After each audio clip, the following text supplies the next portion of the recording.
There we go. So, nope. Okay. Easy, easy. Okay, there we go. So welcome to 1 Million Cups. Is this the first time for anyone? Welcome, welcome, welcome. Woohoo! Thanks for coming in and supporting fellow entrepreneurs. If you'd like to scan that QR code just to check in so the Coffee Foundation knows how awesome Asheville is and how popular we are. And we'll have another QR code at the end as well, too. Hopefully that got resolved. I emceed a couple weeks ago and that check-in code came up like 10 times. That was a moment. So welcome to 1 Million Cups. This is our mission to support entrepreneurs, lower the barrier of access to education, resource, and connection for all types of new and aspiring entrepreneurs throughout the United States. This is our amazing team of organizers who volunteer their time every week and every month to curate this fabulous presentation format for our entrepreneurs. So let's give a shout out to Erica and Britt and Tyler, Bill, Pramela, Stephanie, Siobhan, Sean, Brian, and Ray and Paula. Thank you for all you do. And if you're interested in sponsoring, donating, presenting, just come see one of us and we're happy to chat with you about that. Or just chat, you know? I like chatting, it's fun. So the format is we will do our presentation. Afterwards, we'll have a Q&A. We ask that you please, if you would like to ask a question, please raise your hand, and one of us will bring a mic to you so that the lovely Brian, who is recording, can hear what the question is. And then, yeah, just state your name. It's a community event. We're building community, so just say, hey, I'm Sean, I got a question. And then just keep it to one if you can. If we have time, we'll come back around and do some more questions. We do have free parking in the back parking lot. Our friends Pollen at the coffee shop, a lot of their customers use the front street, so if you didn't know, now you know. You can park in the back for free. And bringing your own mug. I had a plug for. Okay, so raise your hand if you've ever gone shopping and you found that fabulous outfit, jacket, pair of shoes, and you're like, yes, for the rest of the day, just like on a cloud, the rest of the week, whatever. You feel fantastic, right? Yes, it's a fantastic feeling. Love it. You go to that event, you go on that trip, you feel amazing, and then there's another event, and there's another trip, and that trip has a totally different vibe. So you're like, I need a different outfit. You want to go shopping, you go to this awesome, curated, antique store in Soho, and you try on that dress, and it's amazing, and then they tell you it's $500, and you're like, that's 2 weeks worth of groceries for me and my family, and now I have to make a choice between feeding my family and this amazing skirt. I don't know what to do. I know what I need to do. But what if I told you you didn't have to be in that predicament, that you could go shopping for all of the fabulous things and not have to worry about breaking the bank? As we called it back in my day, balling on a budget. So that is actually a thing, because this gorgeous, fabulous, amazing human has brought us that opportunity in Asheville to look and feel fabulous every day and not have to break the bank to do it. So once we get our slides up, I am really, really excited for this presentation. I have not been yet, but I am going soon because I didn't get that $500 skirt. So clearly it's still in my brain, so I've got to make up for that. Save the children. Yes. Yeah, they're 2 teenagers too. They eat a lot. They eat a lot. Back in. Okay. Dun, dun, dun. So, without further ado, let me introduce Miss Morgan Dugan.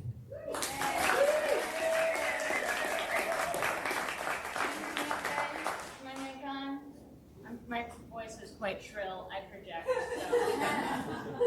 So. This one's for all ladies in the house. Ladies! My name is Morgan. I've lived in Asheville for about 10 years now, and this past spring I started a fashion library and a shared community wardrobe called the Closetorium, in hopes that it might inspire a new approach to the way our world views fashion. Let's see if this works. So let me start off first by saying I've never considered myself to be a fashionista. I've never worked in retail. In fact, I had previously spent my entire working life as a gardener. I studied sustainable agriculture in college, and I've always been passionate about ways to manage waste and pollution. Because of my love for sustainability, I never really enjoyed shopping. It was a daunting task. I had my mind racing with a million questions all the time, like, do I really like this? How much am I going to wear it? Is it worth the money? Don't I already have enough clothes? I had such a disdain for shopping, and yet looking at my wardrobe was always associated with this feeling of disappointment and lack. I had plenty to choose from, but nothing that filled me with excitement quite as much as wearing that fresh new piece for the first time. So I decided when me and my girlfriends all moved to our commune together, we'll have a whole building filled with all the clothes that we're open to sharing. It will be our closetorium. So we never had to feel like we don't have something fresh and exciting to wear. And then I watched a documentary and realized that the problem with fashion goes so much deeper than my own personal closet depression and shopping fatigue. Buy Now is a powerful documentary illuminating the profitable markets for selling cheap, disposable products. From cell phone companies changing their charging ports so you have to buy a charger, to appliances with kill switches after a certain number of years so they have to be replaced, industries have learned that they can make a lot more selling cheap products that don't last versus quality products invested in for life. One of those products that we can't seem to get enough of is clothes. Within the last 30 years, our clothes have gone from an investment to a disposable product, strategically designed to wear down, fade, or go out of style.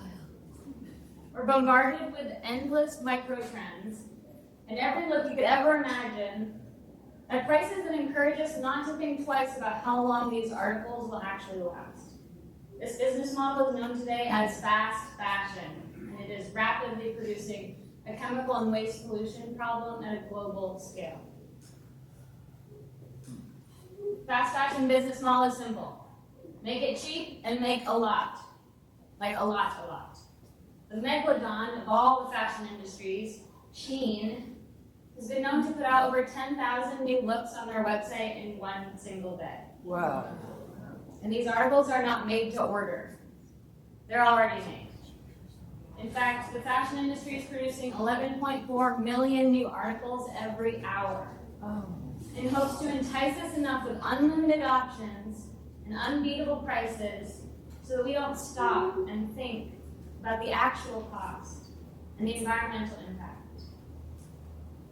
Today, the fashion industry has become our world's third largest polluter on Earth, contributing to 10% of the world's carbon emissions and 25% of global chemical output, as clothes today are now made with a cocktail of around 8,000 different synthetic, non-biodegradable, toxic materials, heavy metals, PFAs, carcinogens, polluting our air, water, and soil, and taking up to 200 years to break down. Today, 70% of our clothes are synthetic, and it's becoming harder and harder to find natural materials that don't look like you're wearing a $250 potato sack. The fashion industry is also our world's second largest polluter of water. As toxic chemical dyes and microplastics from polyester, nylon, spandex leach into our waterways during manufacturing, and even when we wash a little laundry. The unfortunate reality we send one full garbage truck of textile waste to landfills and incinerators every second. And that's not all. As I was continuing my research, I was shocked to find that at every avenue you look at fashion, it's filled with corruption and greed. From the worker exploitation in sweatshops overseas, to toxic chemicals leaching into our bodies, disrupting our hormones just from wearing them, to dumping our bottom of the barrel articles onto the beaches of developing countries like Ghana. We receive 15 million articles of our unwanted clothing every week and creating an actual natural disaster, a fashion disaster. An actual factual natural fashion disaster. All of this waste, just for industries to purposefully destroy and discard their unsold merchandise. Why would they do that? To protect brand exclusivity and to benefit from the tax write-offs on their losses. Today, almost 1/3 of the clothes produced are thrown away before they're ever even worn. I realized that even though my closet felt dismal, there was absolutely no reason to buy any new clothing when these industries are producing more than we or the earth can even handle. And that's when the light bulb came on. Maybe the Closetorium is bigger than me and some girlfriends on a commune. Maybe this is our solution to stand up against corporate greed and resource exploitation. And so the Closetorium was born. A fashion library where new wardrobes aren't purchased and discarded, they're withdrawn and swapped like an endless library of luxury. In January of 2025, I achieved nonprofit status for a space centered around community collaboration and sustainable resource circulation, and I began collecting clothing donations around town. By the end of spring, I opened the doors of the old discount tire barn in Biltmore Village. It was a sustainable fashion show and over 1,000 donated pieces. Today, we have almost 5,000 articles in our inventory and 138 members. Are there any members here? Yeah! Who have now withdrawn and swapped over 1,715 new loads. Our quality and selection is only getting better and better as more and more people discover the abundance that's possible through community resource sharing. Almost everybody who comes into the Closetorium for the first time thinks that we're just another retail store. And it's the best feeling to see their eyes light up when they discover it can all be theirs to access whenever they need. At first, some people didn't quite get it, thinking, I don't know if I want to rent clothes. But after explaining the problem with fast fashion and our world's overconsumption, they began to realize that buying new over and over and over again doesn't really make sense. It's not sustainable for our wallet or our planet. Others could see the value right away. Toxic, disposable fast fashion, obsolete.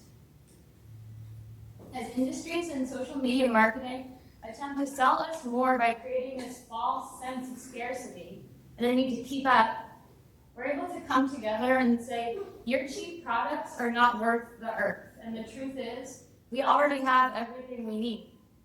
Some of our members have been excited to share that since joining the Closetorium, they haven't purchased a single new article of clothing. And are thrilled to always be finding new and exciting pieces as more and more quality donations come into the inventory.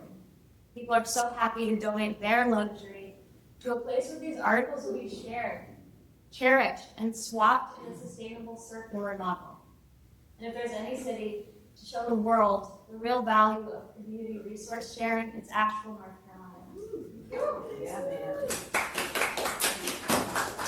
In September of 2024, when Hurricane Helene came to the mountains, we watched as our community came together to lend a hand to anyone in need. We witnessed firsthand that even if we don't have everything we need individually, we have everything we need collectively. Regular people were volunteering their time and resources to bring support. But there was one resource in particular that quickly became a little too abundant. The clothing situation is just getting out of control. I mean, people are dumping it just on the side of the streets here. We have so much used clothing, and we don't know what to do with it. Clothes began flooding our donation centers at unmanageable rates, and centers had to actually ask people to stop. My twin sister and I were volunteering every single second of every day during that time. We witnessed it firsthand right here in our community. We don't need more clothes. We need a place where we can access anything and everything in a model that circulates our resources rather than sending them to the landfill.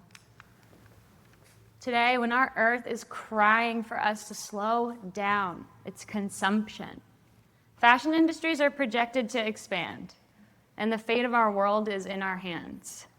We have an opportunity to develop a real solution to our shared closet depression and our textile waste problem without having to wear what we already have over and over again. Closetorium offers the #1 most sustainable way to experience fashion after becoming a nudist. And with the rate of clothing donations coming in exponentially, we also have an opportunity to bring fashion libraries to every major city so we can really feel the abundance and circulate our clothing on a national level. Imagine not even having to pack your bags when you travel.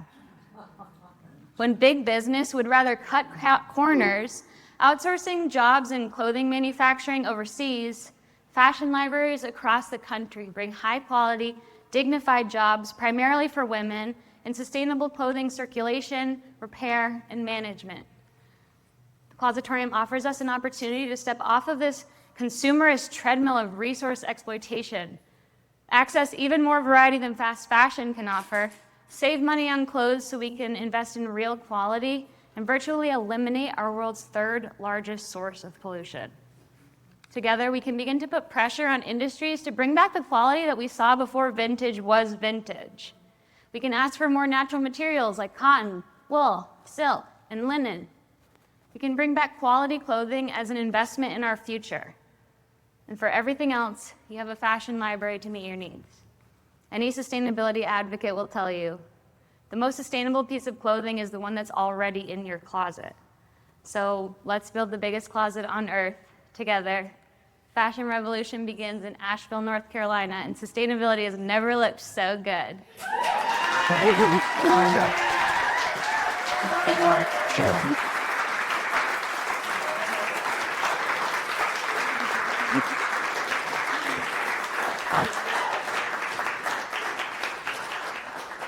I'm really glad I didn't buy that skirt, so I'm really glad I didn't buy it. That's right. So who has some questions for Morgan? I will bring you the mic.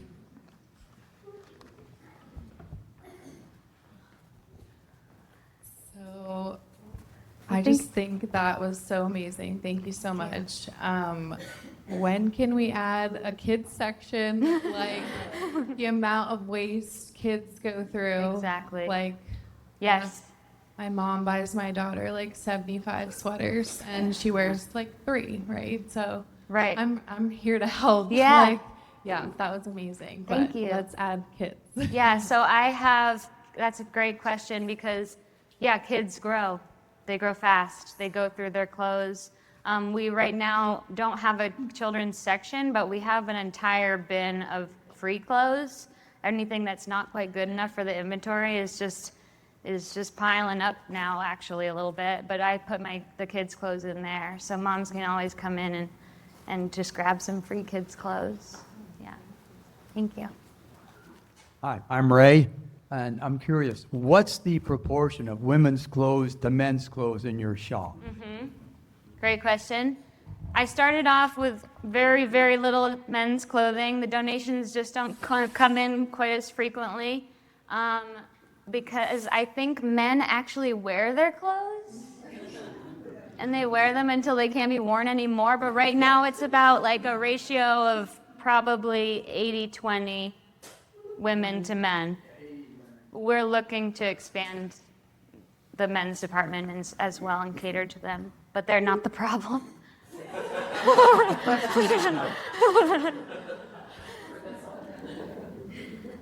Hi, I'm Pramila, and Pramila. I love coming to the Closetorium. Most of my outfits are from the Closetorium, and great presentation.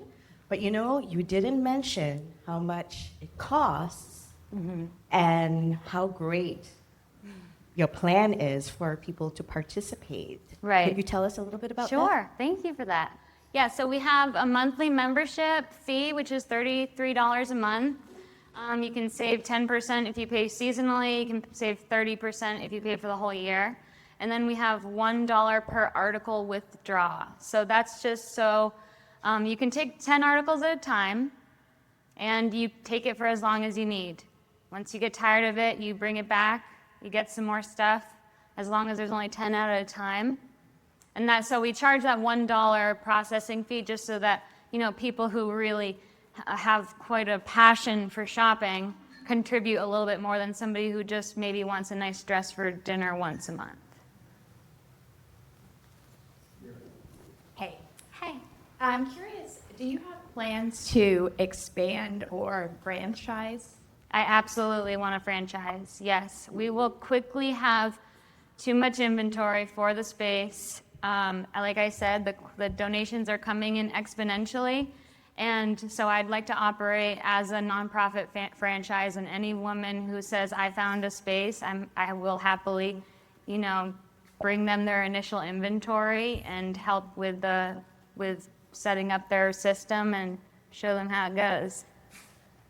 But we definitely are looking for a little bit of tech advancements, because I use a library platform that tracks all of the members, tracks all of the inventory. And if I'm thinking of a really large scale, I'd want each location to have their members in their inventory, but then the members can access all of the locations. So we're figuring that out. Hey, Morgan. Hey. Hey, everybody. I'm Nikki. I am a founding member of the Closetorium. And I'm actually rocking one of her outfits, the skirt and the jacket. Thank you for all that you're doing. And I just wanted to make that statement to say thank you. And if you have not been, you need to go. Thank you. It's an awesome model that you're developing, and it's an honor for me to be sharing it with my scholars. Thank you. And you're next week, are you? See you next week. Yay. Hey, Morgan, I'm Rachel.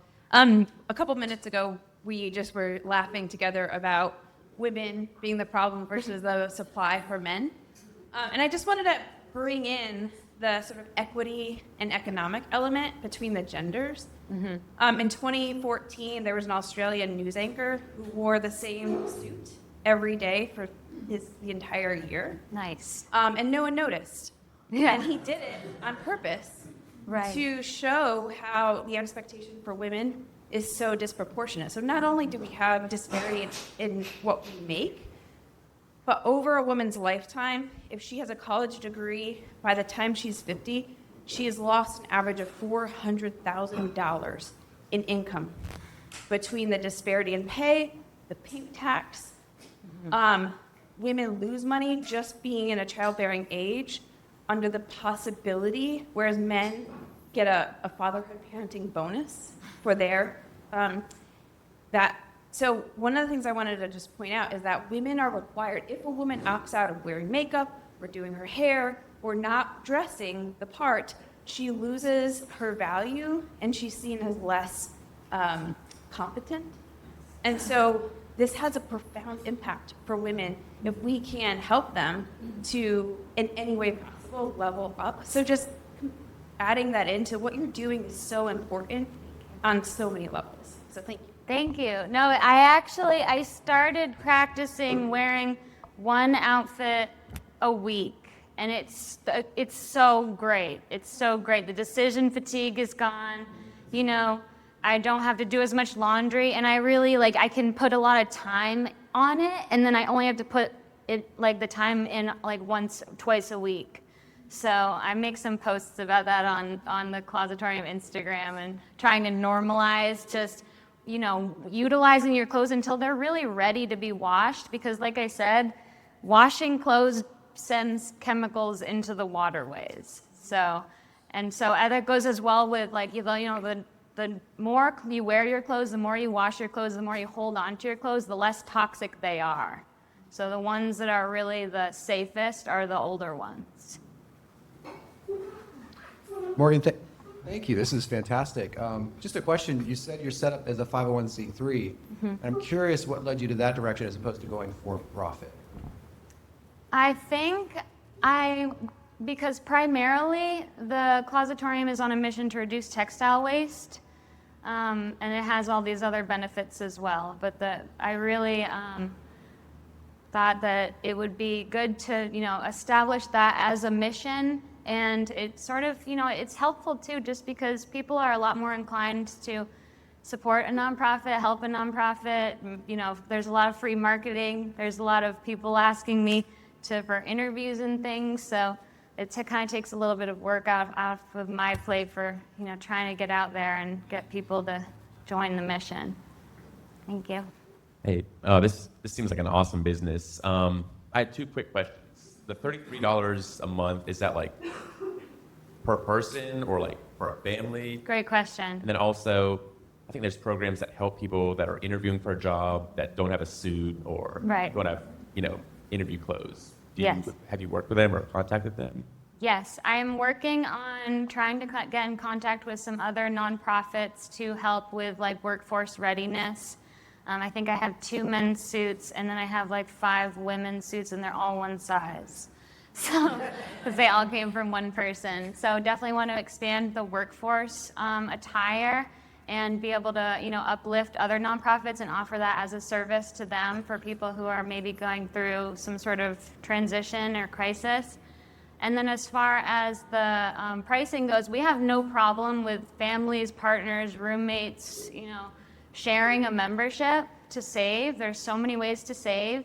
You just can, they can only, if you're sharing it with your partner, you can get 2 things and your partner can get 8.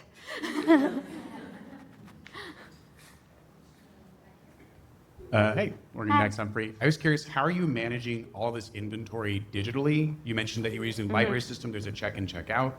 Yes. And I'm also curious, given that a lot of fashion interest is on changing tastes, do you index these clothes and say, okay, it's spring, we're going to bring up more green, but slowly less blue? Like, how do you manage that change in temperament with the inventory management systems that you have? Right. Well, we're coming up on, 1 year of being open this spring. So,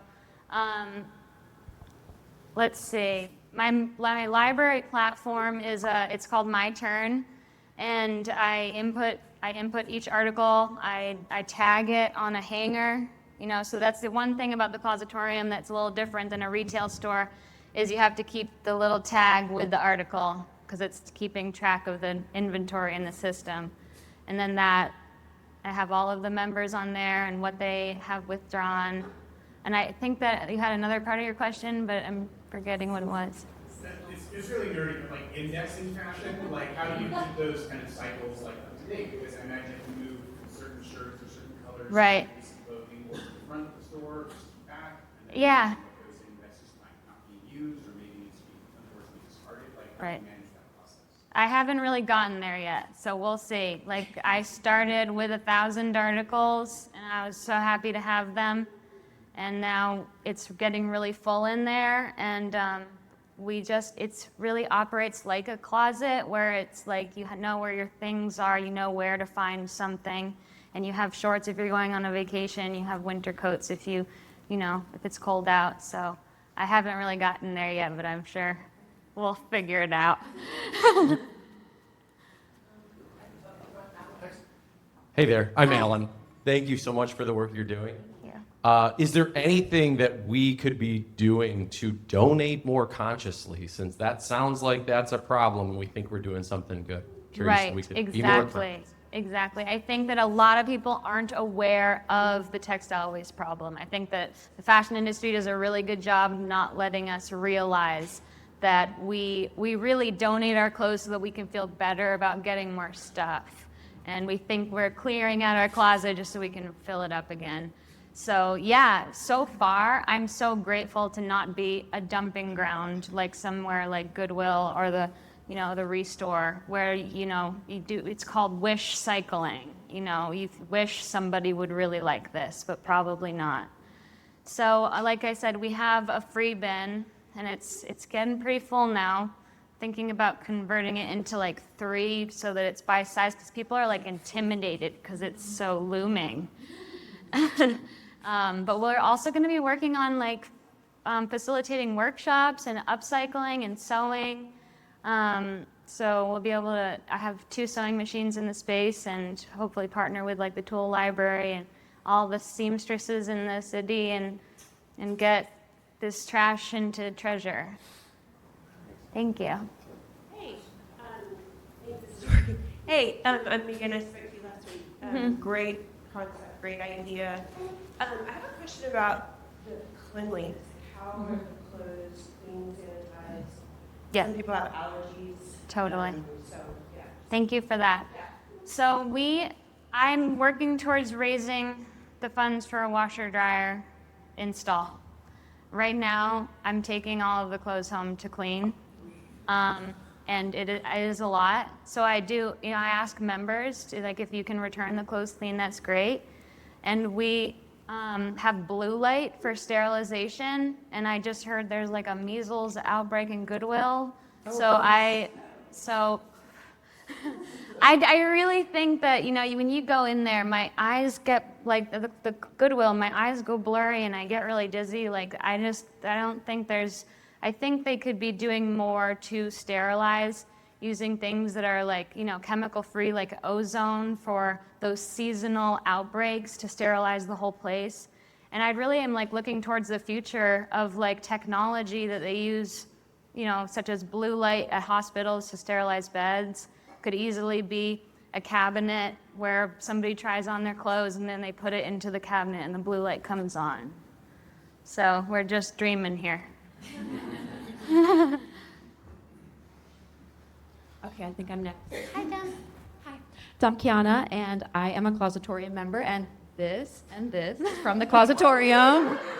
So I'm really excited. But actually, the question I wanted to ask is, business-wise, what do you need to be able to expand? Do you need mentors? Do you need investors? Like, what would kind of take this to the next level to take all this off your shoulders? Because I know you've really been holding this as the visionary, and the community has helped you build it. But for the business level, what do you need to like speak to this room of fellow entrepreneurs that can provide that and uplift you to the next level?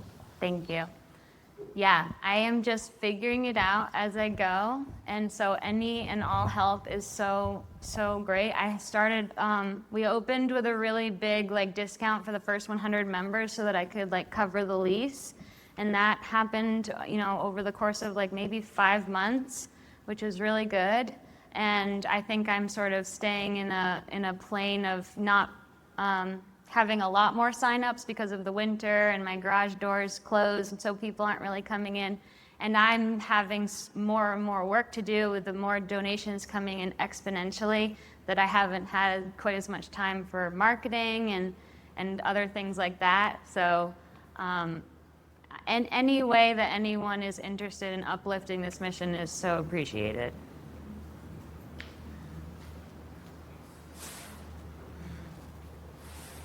Where are you located?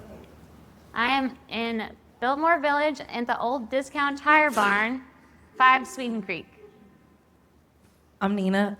Have you ever thought about doing like a fashion show or different things around the community that could also like get your name out there more?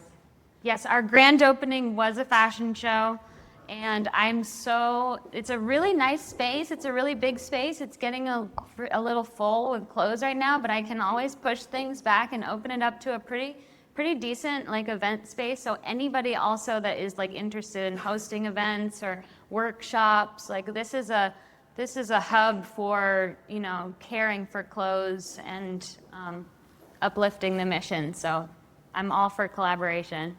Thank you. Hey, I'm Will right here. Hi, Will. Just a quick question. I know, the ask was like, what can we do to help you? I think a follow-up question I'd like to understand is, as you're growing and you're having to take on more tasks, what are the tasks that are the most time-consuming that we could like target some specific skill sets here that somebody can maybe help you with more directly than just a general statement there? So like what specifically is taking the most time, or maybe something that could be automated? Right. Surprisingly, it's steaming wrinkles. It takes like 3 minutes per article, and there's 5,000 of them. I mean, I only, but they'll need to get steamed usually when they come back in, because even if the articles are clean, we want them to be free of wrinkles. So that pet hair is a little bit of a challenge. And if I had a washer dryer on site, I imagine I would be doing it a lot faster. So turning the clothes over, basically. Turning the clothes over, yes. Yeah, inputting it would be great to find something that was a little bit more automated, but it takes me about a minute per article to get it into the system with a photo, an ID, and description. I'm Sarah. I love what you're doing. Thank you so much. I am a big fan of clothing swaps, and I'm just wondering if all this free stuff you have that's no longer good for your store, if you're partnering with local clothing swaps to get it out of your hands. Yeah, I need to get in contact with someone. I just know I'm familiar with like the guilt of dumping like the donations on people. So I have sort of pledged myself to not donate it to Goodwill and kind of cross that bridge when I get there, and hopefully, because again, I don't know how I would feel about donating it. Okay, great, thank you. Hi, I'm Annie. I'm also a nonprofit founder, executive director, doing it all myself. So I would love to collaborate and learn from each other. What's your team and board look like? How much support do you have?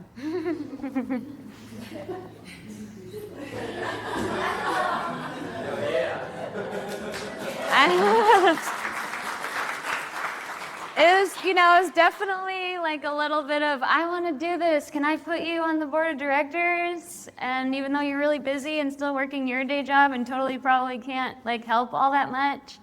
So we are looking to expand the board of directors, and yeah, thank you for that. Did that fully answer your question? Okay.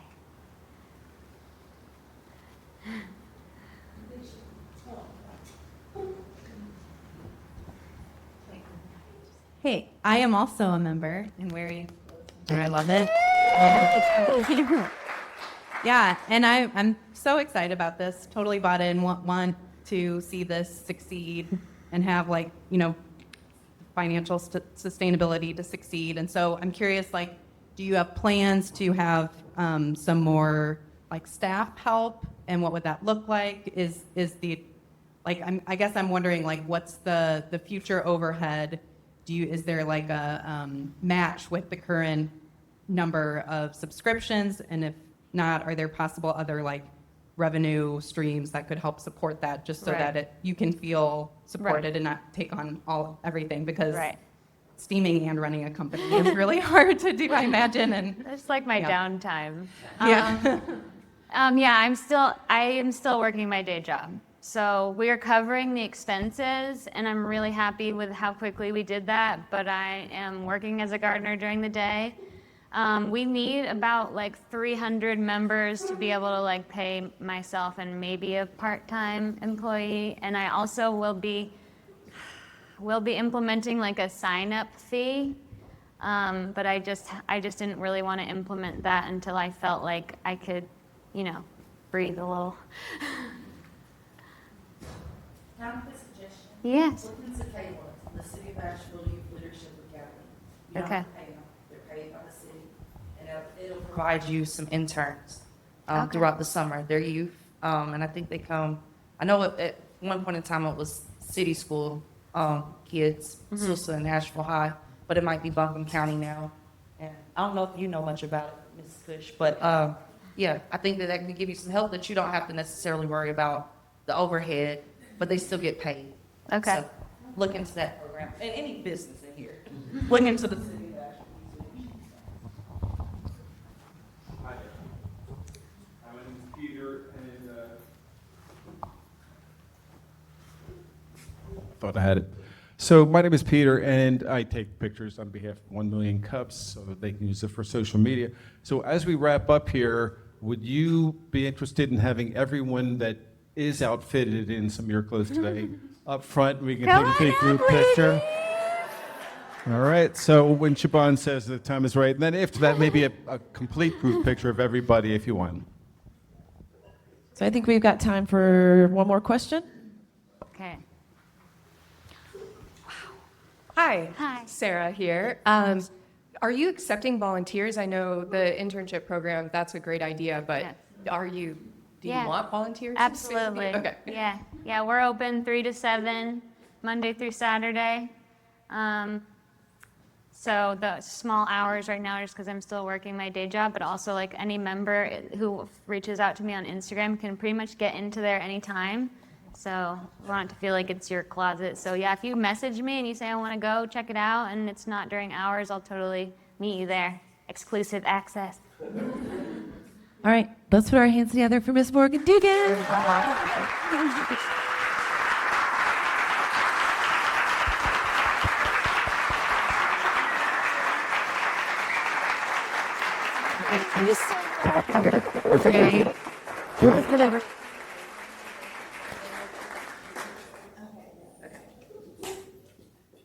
Well, that was fantastic.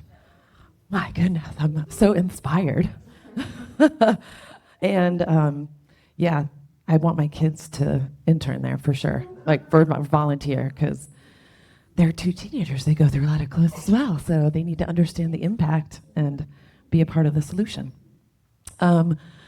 Just real quickly, our amazing event sponsors, Charlie and Troy Ball, Hatchworks Coworking, Mountain Bizworks, Pisgah Fun, NC Idea, Patrick O'Kane with EOS Entrepreneurial Operating Systems, the Brookshire Group, ERC Broadband, Brick Creative, Dynamite Roasting, Broadbeam, Live Media, Western Carolina, and SCORE. And these are some events happening this week. So let's see, we've got the fabulous Nicole who's presenting next week. Excited for that as well. Digital Nomads on the 18th, Leadership on Tap, Intro to Positive Leadership at Mojo Coworking, and I believe that is with Mr. Adam Knapp. I don't have a basketball game tonight. I think I might be able to go. Great. Just on that point, just to kind of fill in, a leader in our state, our wonderful city. Her name is Linda Ruland. She's going to be talking about positive leadership, and she's going to be at Mojo tonight, starting at 6. Drinks available. It's going to be a tight fit, so come to sit in with a bunch of people. Small room. Awesome. Sounds great. Thank you, Adam. On the 19th, from marketing plan to action, choosing which activities to prioritize. A live event online, 1 p.m. Register on SCORE website, $15. Prioritize. I need help with that too. All right. This is all sounding great. Mountain BizWorks has an orientation session. Learn what resources are available that will help you start, grow, and thrive in your business via Zoom from 10 to 11. Another Digital Nomads event. I don't know how to say that. A new way to collaborate, co-work, and connect. I don't know. Is that where it is? That SYZ? Okay. Homework. And then Tuesday night slopes. Oh, at Hatley Point. I've heard good things about this place. So if you're available to get out on the slopes, go for it. Also, NC Idea is doing a grant cycle. Applications are now open for micro and seed. Looks like the deadline is the 23rd. And if you'd like to sponsor, you can contact Erica at Asheville at 1 Million Cups or scan our lovely QR code. Or if you'd like to present and have this amazing platform to spread the word of joy and fashion and sustainability and all the things, please do. That's all we've got for this week. Feel free to stick around, drink some more coffee if it's not already gone, and just hang out, chat, and look at everyone's fabulous outfits. Oh, and we do, if you can stay, feel free to come up on the stage, and we're going to do that group photo. Thank you, everyone. Have a great week.